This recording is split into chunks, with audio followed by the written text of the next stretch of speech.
Realmente es un gusto volver a estar con todos ustedes nuevamente y vamos a hacer una meditación para comenzar.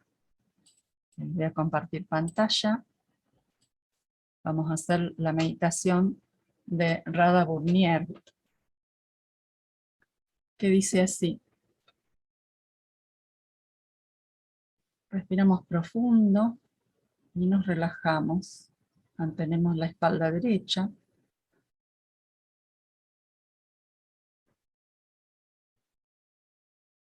Hay una beatitud y un poder más allá de nosotros mismos que viene en ayuda de aquellos que están preparados para recibirlos.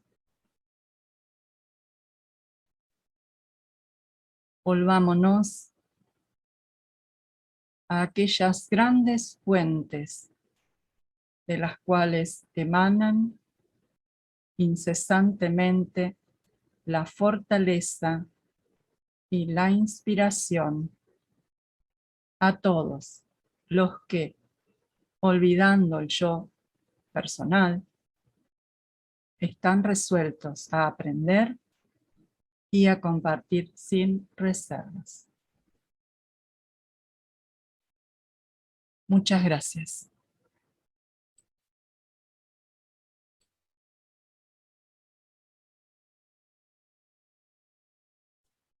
Bueno, vamos a compartir una presentación porque hoy vamos a hacer una parte de la introducción de la renovación de sí mismo, de Taime. Lo que vamos a tratar todo este año es sobre este libro, La renovación de sí mismo, de Taime. Hay dos libros en realidad, porque uno es la renovación de sí mismo y el otro la realización por sí mismo. Nosotros vamos a trabajar, hay suficiente material para trabajar solo durante todo el año la renovación de sí mismo. Así que si después ustedes quieren, nosotros tenemos un PDF y por supuesto si están cerca de una sede de la Sociedad Teosófica, es mucho mejor tener el libro en papel. Vamos a ir viendo qué es lo que nos va diciendo el autor sobre esto, este trabajo de renovarnos a nosotros mismos y cuáles serían los requisitos, ¿no? Dice que la ciencia de la renovación de sí mismo no se puede hacer si uno tiene una mirada limitada acerca de lo que es el ser humano o el universo.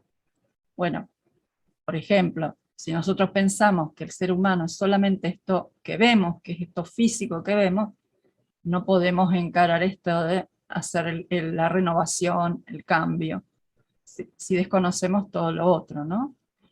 Lo mismo con respecto al universo y su relación con el universo, ¿no?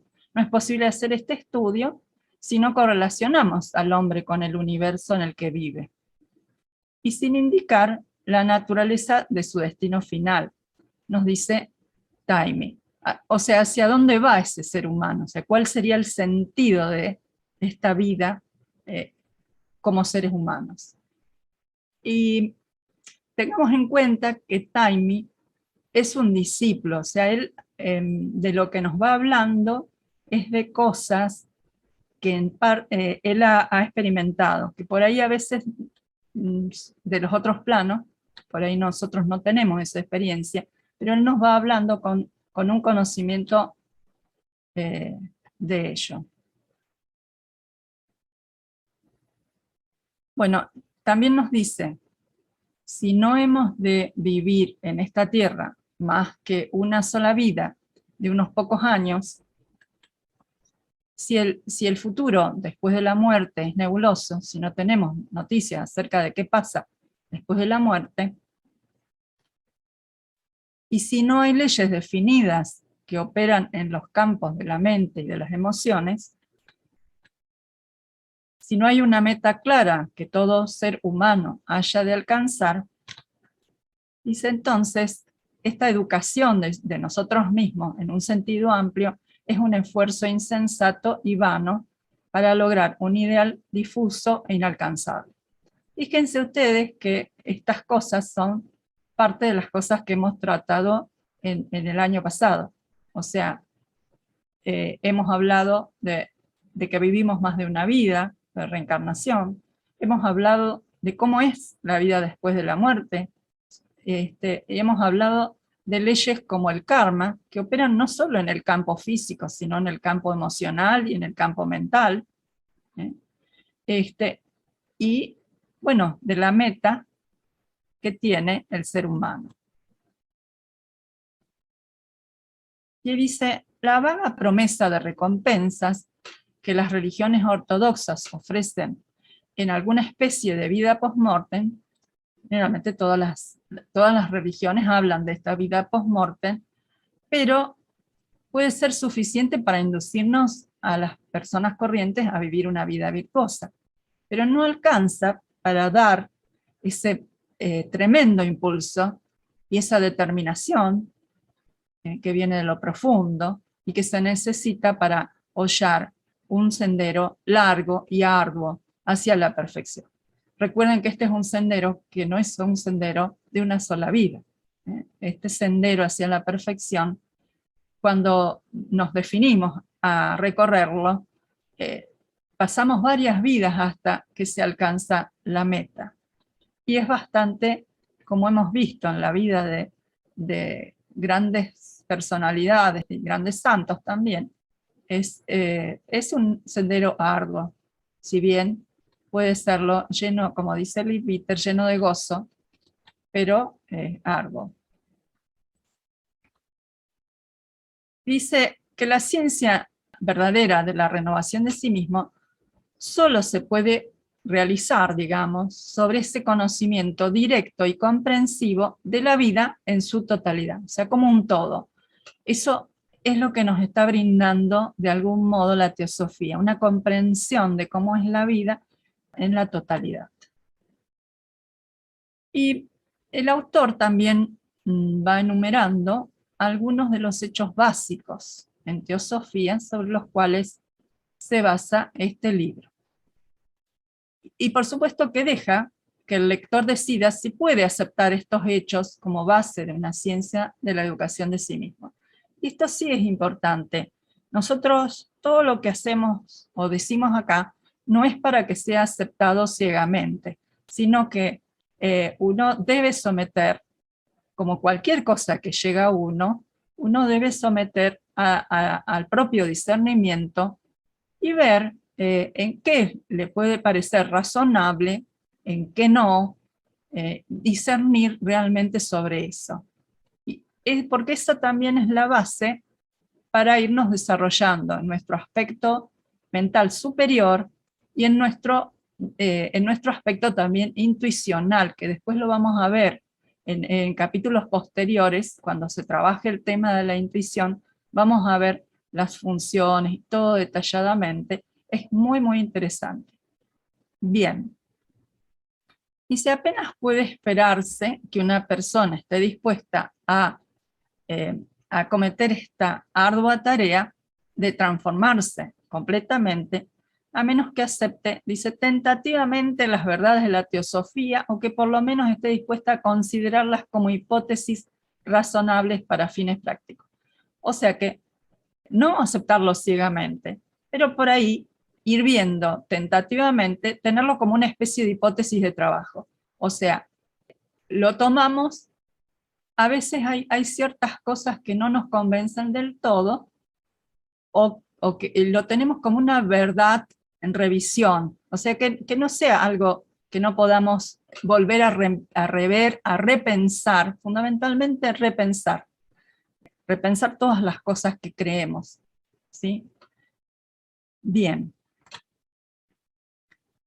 Las ideas capitales, entonces, que forman parte de la filosofía teosófica y nos enumera Taimi, serían las siguientes.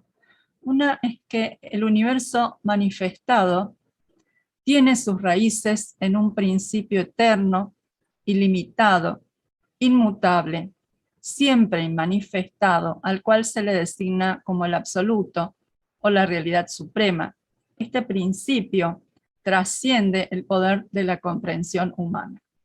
Bueno, los que asistimos a las clases de cosmogénesis de Isaac Hawley o las clases de el estudio de compendio de la doctrina secreta de Gaspar Torres, hemos escuchado que este principio, esta parte inmanifestada, se la denomina la seidad, ¿no? Es el aspecto inmanifestado, pero siempre presente, siempre existente, que genera el universo manifestado, digamos.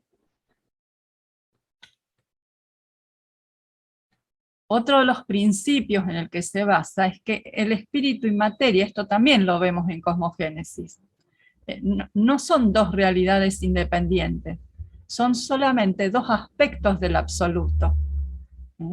Y son los productos primarios de la diferenciación, constituyen la base de la manifestación.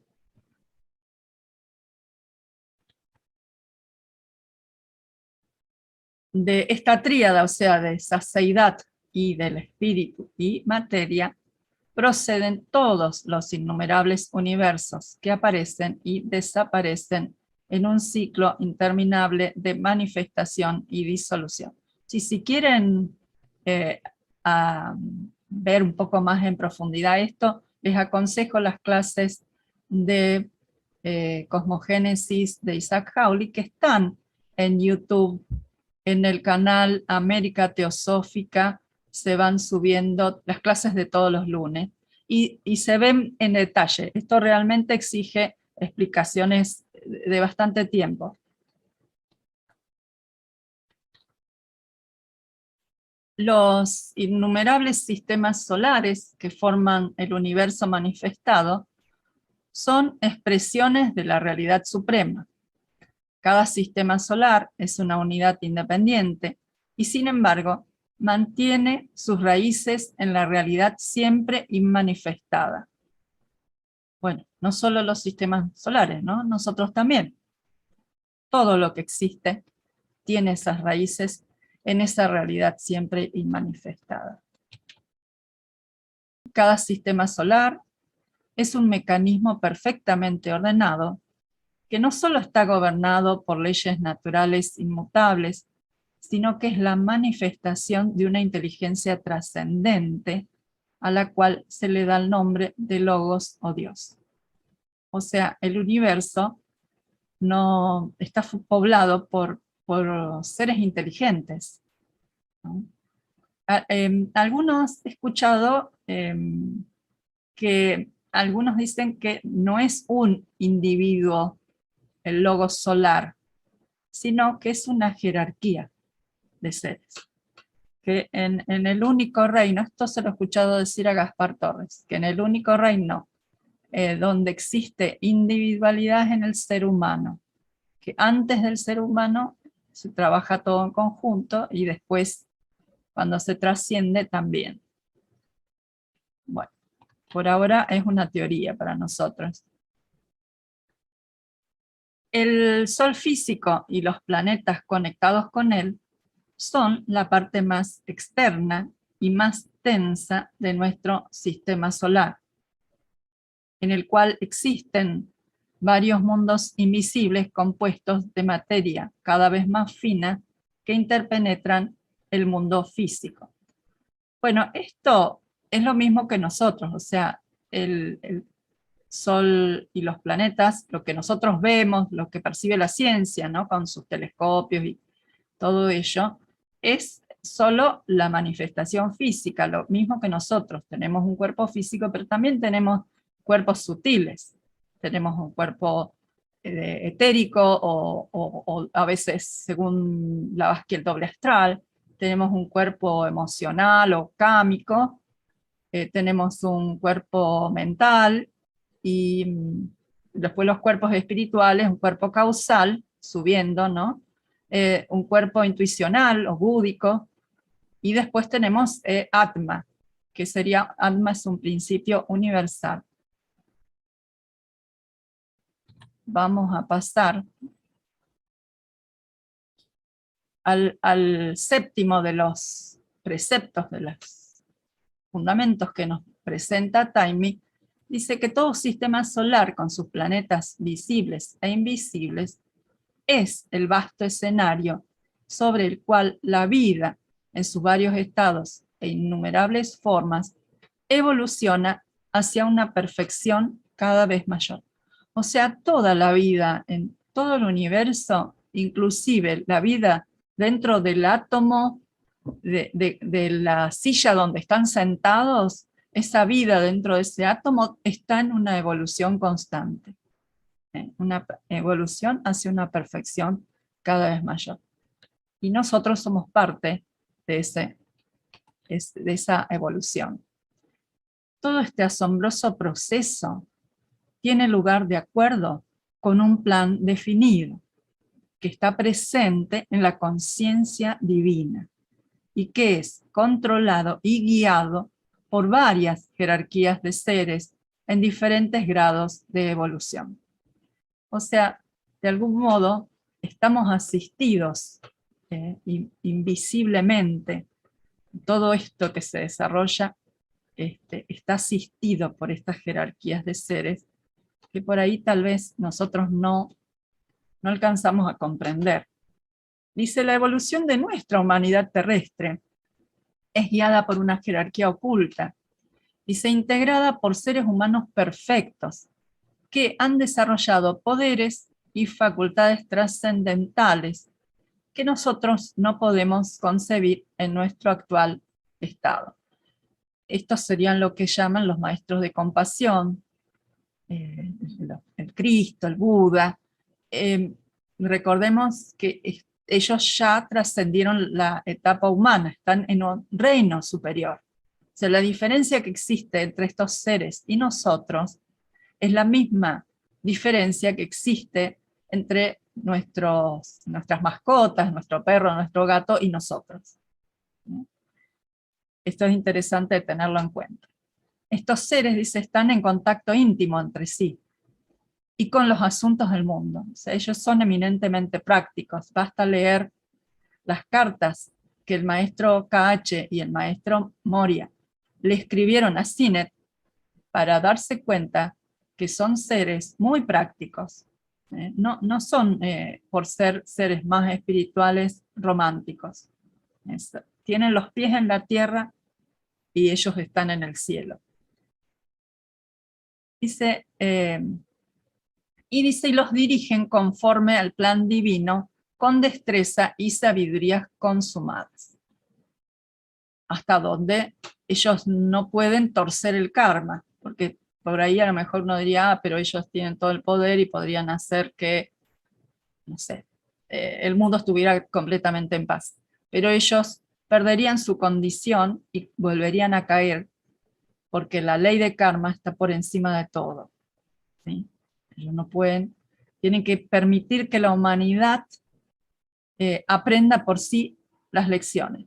Tampoco nosotros aprenderíamos si todo nos fuera completamente dado. Quienes quisieran saber más, este diagrama está sacado del libro Los Maestros y el Sendero de Leadbeater. Es un libro muy interesante a quienes les interese el saber sobre estos grandes seres. Él, de hecho, era un discípulo y tenía contacto con ellos. Y explica además cómo es el proceso de tomar un discípulo, cómo es la aprobación y cómo es inclusive alguna de las iniciaciones. Es interesante el libro para leer. La vida evoluciona gradualmente, estado por estado, a través de los reinos, mineral, vegetal, animal, humano, y continúa evolucionando después de alcanzar la perfección de la etapa humana. Acá vemos cómo va pasando del reino mineral al reino vegetal, y luego al reino animal, y del reino animal al reino humano, y del reino humano al reino superhumano.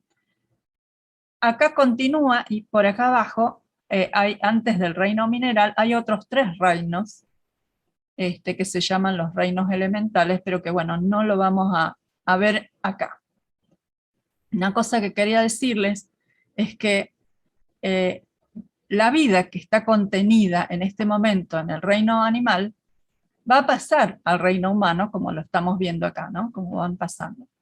Y que por eso esa es una de las razones más importantes para que el reino animal sea tratado con amor, con cuidado, y que por eso también es una de las razones fundamentales del vegetarianismo, porque nosotros como humanos podemos alimentarnos de lo que nos da la tierra sin tener que tomar ninguna vida animal. Bueno, yo tengo 36 años de vegetariana, o lácteo vegetariana. Conozco personas que jamás en su vida comieron carne, ya nacieron con eso de sus padres eran vegetarianos y hoy una tiene 70 años y nunca en su vida comió carne. O sea, se puede vivir, esto es lo que digo, solo hay que aprender un poquito. Siguiendo,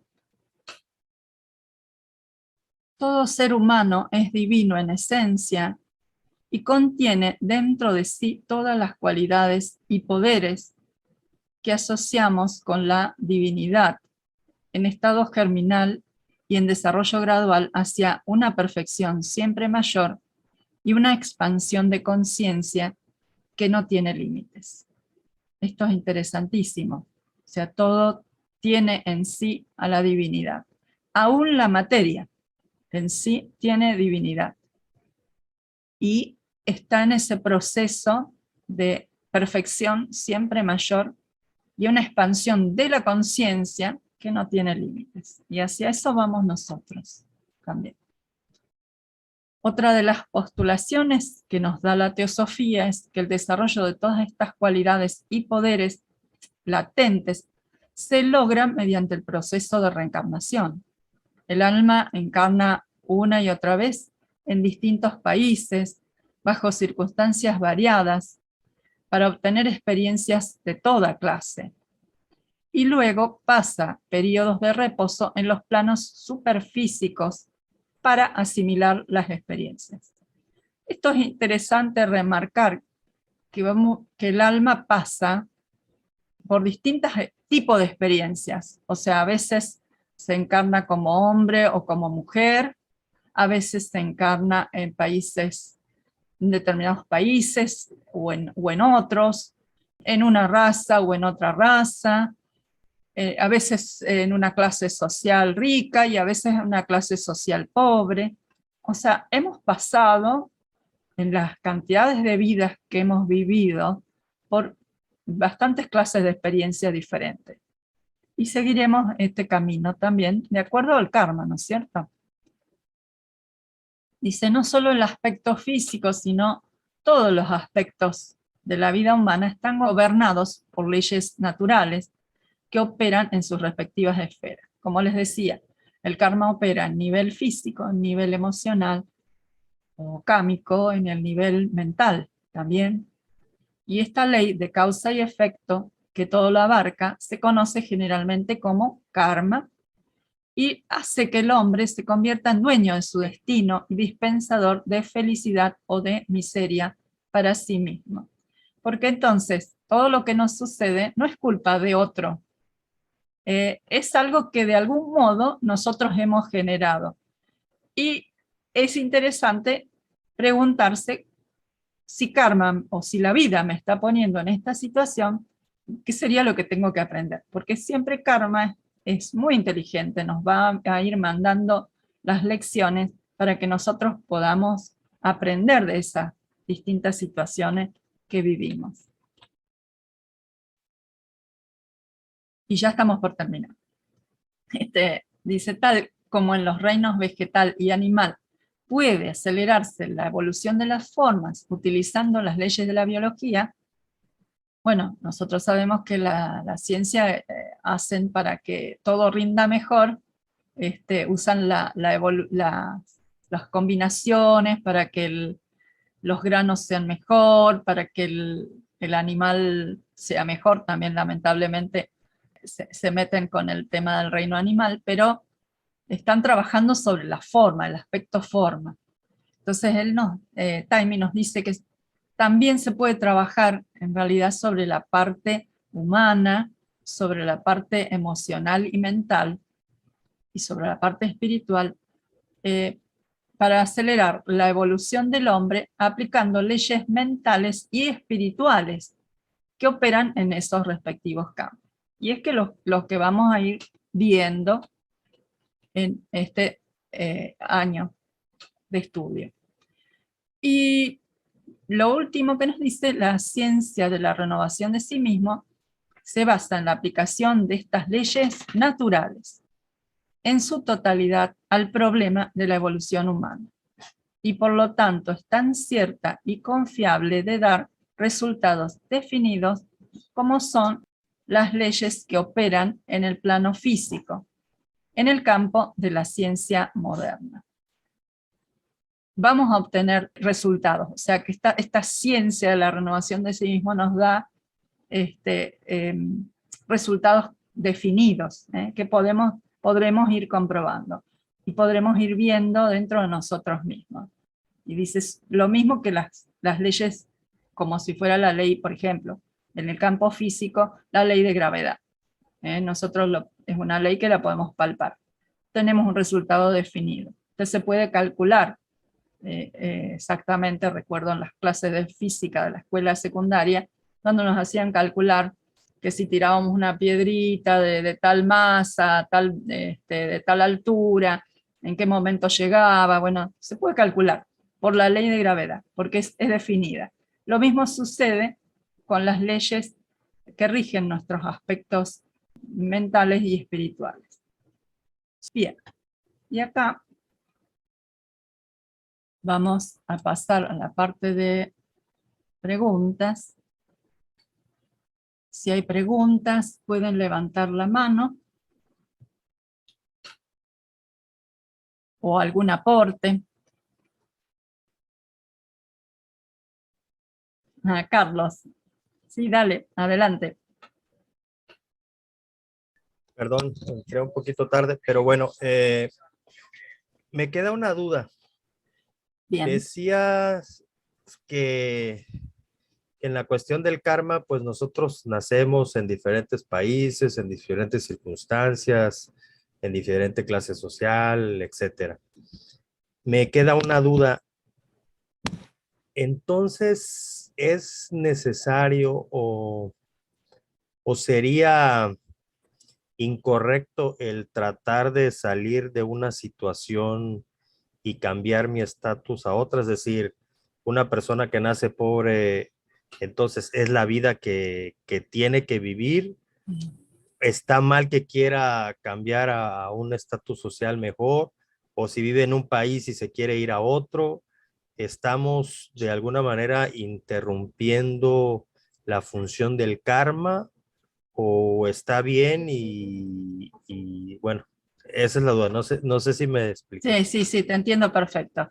Sí, esa es una mala interpretación del karma. Nosotros tenemos que dejar que el karma haga lo suyo y nosotros hacer lo nuestro. Es decir, si vos estás viviendo en una situación de pobreza, por ejemplo, naciste en un hogar pobre, pero la vida te pone esas ganas de salir, luchás y podés salir, conseguirte un buen empleo, trabajar más horas y conseguir un mejor estatus social, educarte. Está bien, es lo que uno tiene que hacer. Lo importante es lo que te va a decir, o si suponete, querés ir a vivir a otro país porque profundamente vos sentís ese deseo, bueno, es algo que tenés que hacer.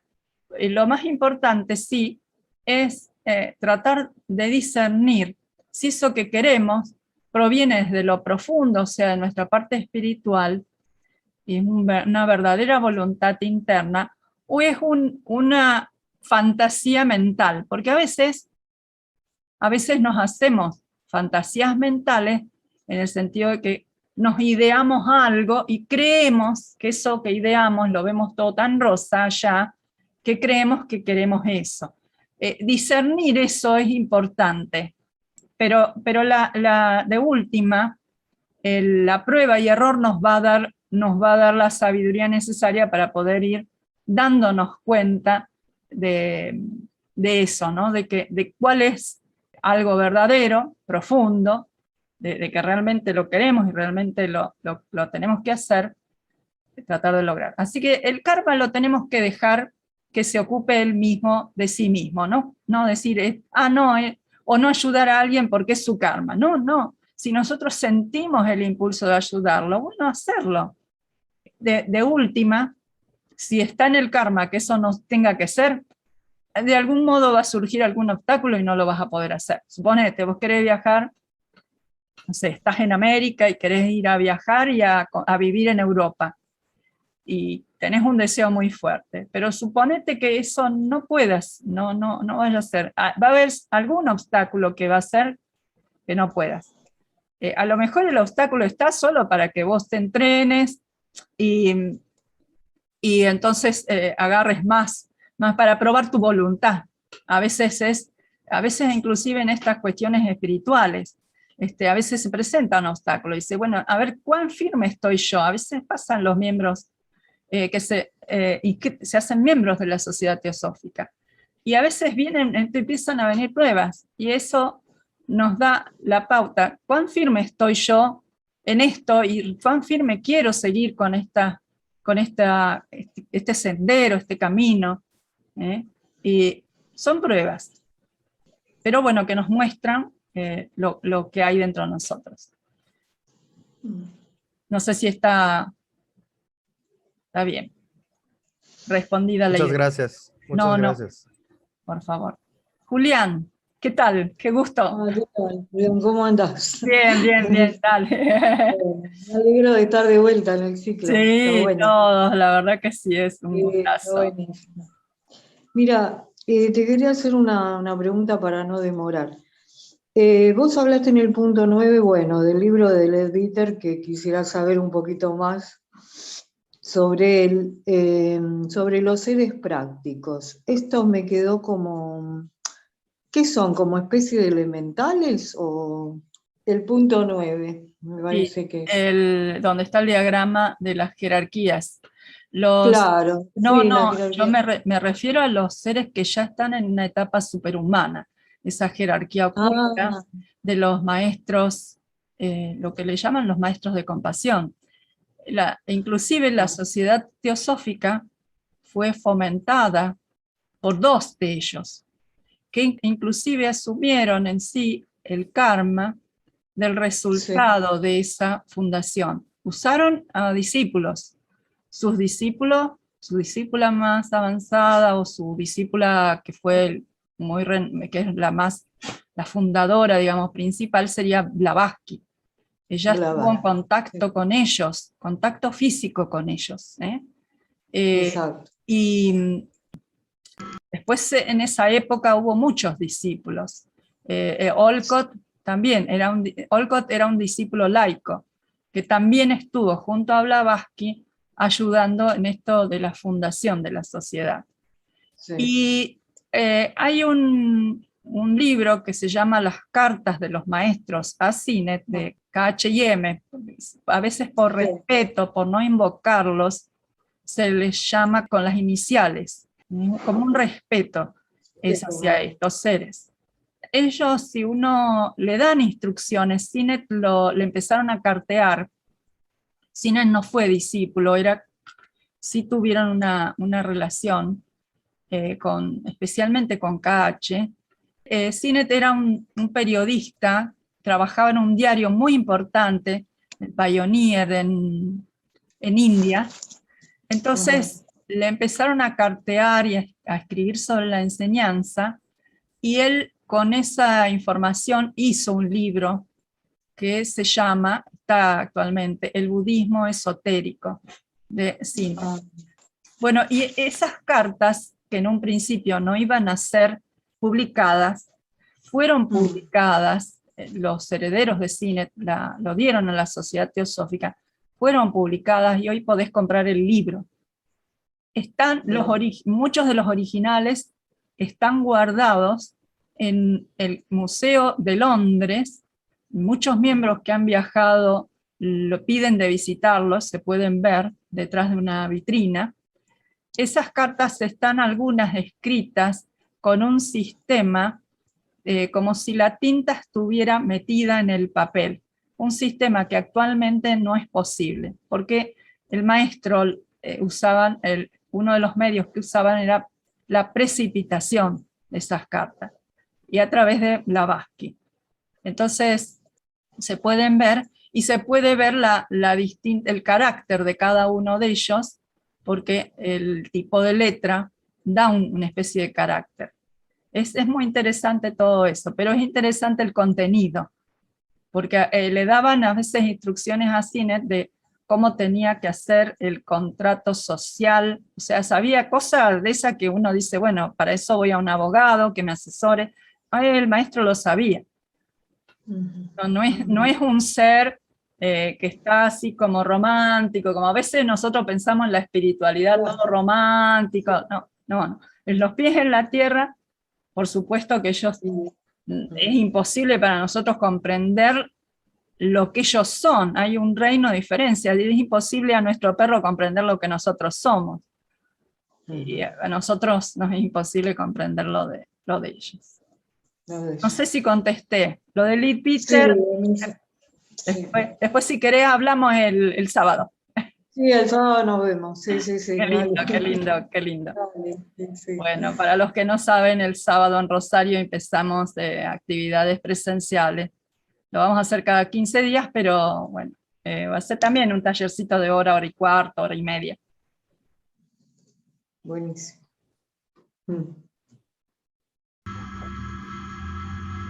Sí, Chuy, qué lindo. Hola, perdón, primero, antes que nada, felicidades, lo estábamos esperando, por ahí nos quedamos, con el gusanito desde que hacías el otro tipo de pláticas y pues muchas felicidades a todos los que están interviniendo para poder llevar esto a cabo y pues ahora sí, como en el ambiente artístico, quiero darle la patadita de buena suerte para que esto sea lo mejor de lo mejor para todos los que integran este grupo. Bueno, gracias. Muchas gracias, Chuy. Bueno, claro que sí. Alicia, veo que has levantado la mano. Hola, buenas tardes a todos, un gusto volver a verlos.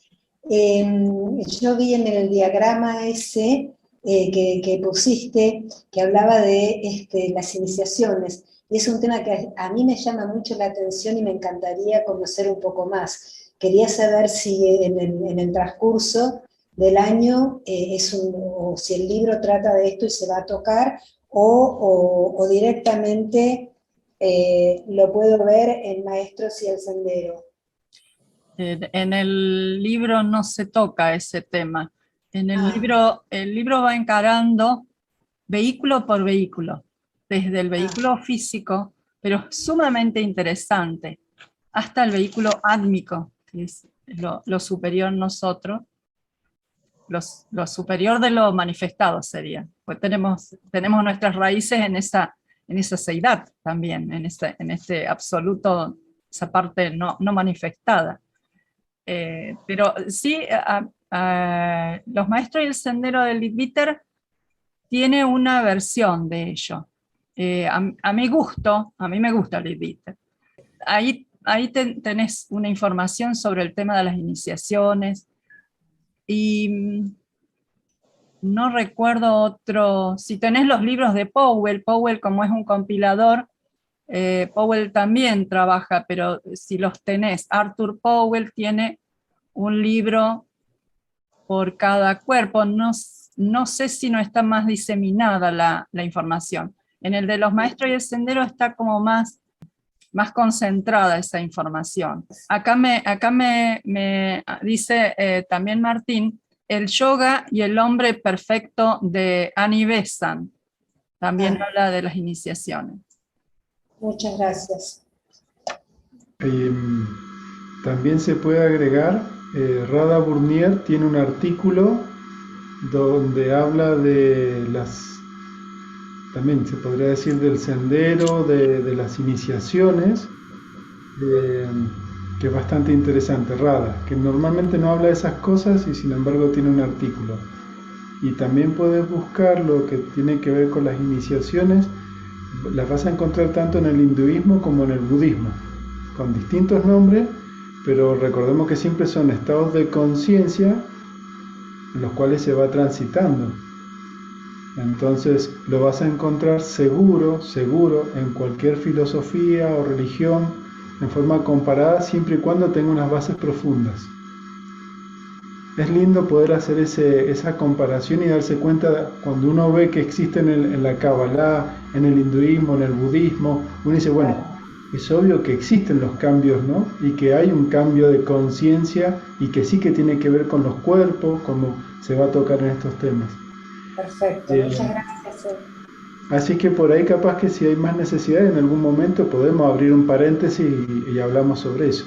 Sí, sí se puede dar una clase. Da el tiempo también, porque el cálculo de temas y días martes del año hay espacio.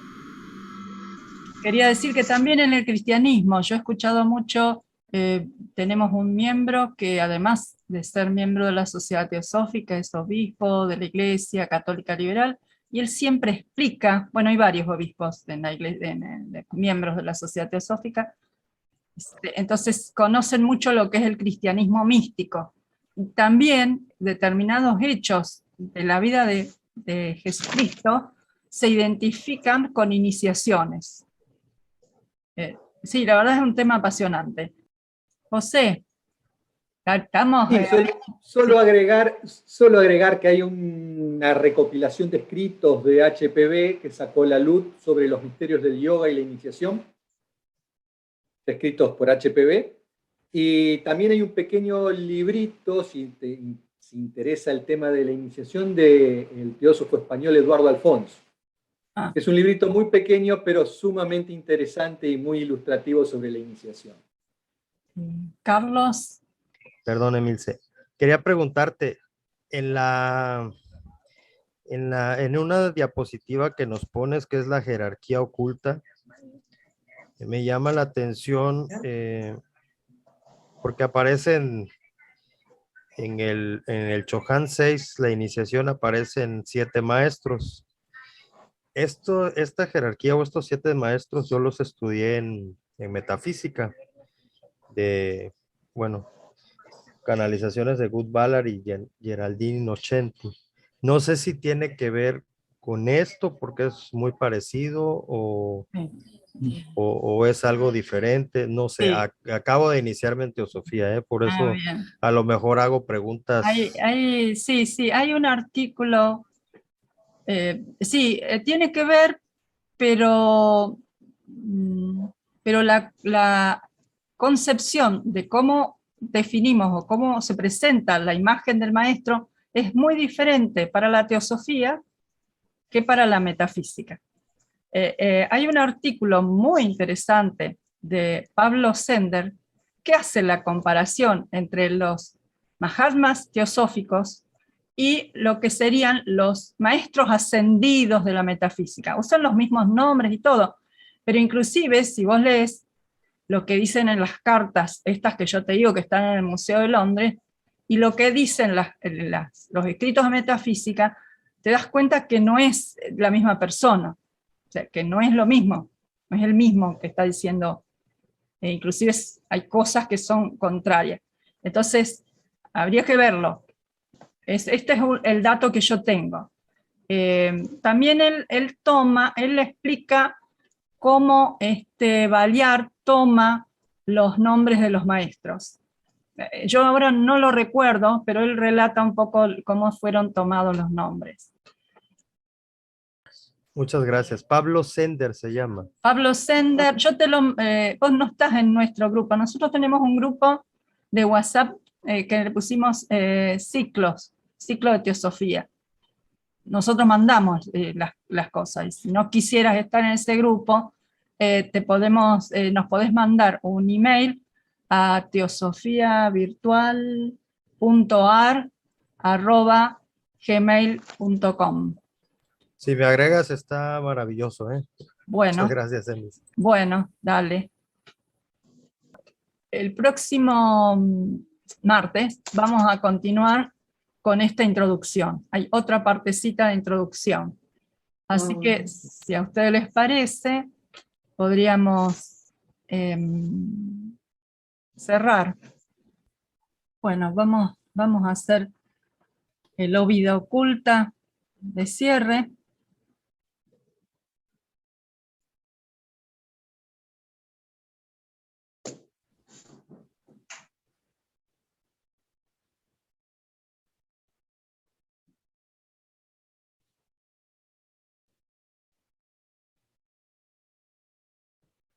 Óvida oculta que vibras en cada átomo.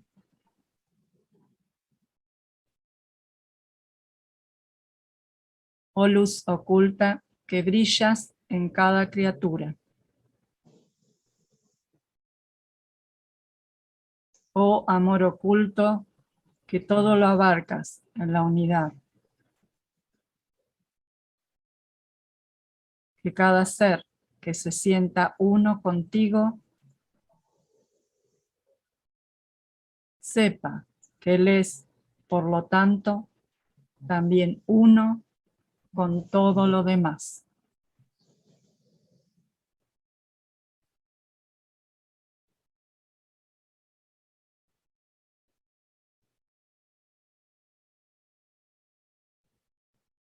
Muchas gracias.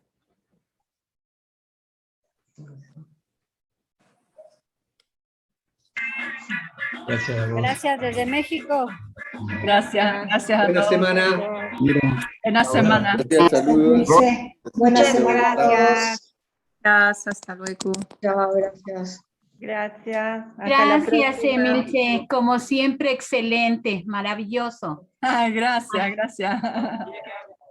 Hasta luego. Buena tarde a todos. Hasta luego. Buenas noches. Buenas tardes. Gracias.